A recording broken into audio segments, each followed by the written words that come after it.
Doctor Manmohan Singh ji wheel chair में आए, vote किया।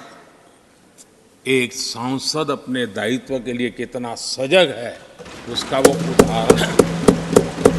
सवाल ये नहीं है कि वो किसको ताकत देने के लिए आए थे। मैं मानता हूं वो लोकतंत्र को ताकत देने आए थे। जब भी हमारे लोकतंत्र की चर्चा होगी तो कुछ माननीय सदस्यों की जो चर्चा होगी उसमें माननीय डॉक्टर मनमोहन सिंह की योगदान की चर्चा जरूर होगी। माननीय डॉक्टर मनमोहन सिंह जी का स्मरण करना चाहूंगा।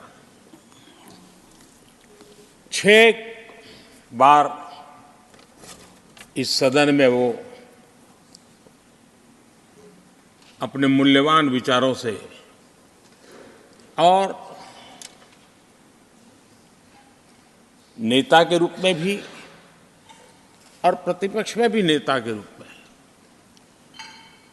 उनका बहुत बड़ा योगदान रहा है। जब भी हमारे लोकतंत्र की चर्चा होगी तो कुछ माननीय सदस्यों की जो चर्चा होगी उसमें माननीय डॉक्टर मनमोहन सिंह की योगदान की चर्चा जरूर होगी।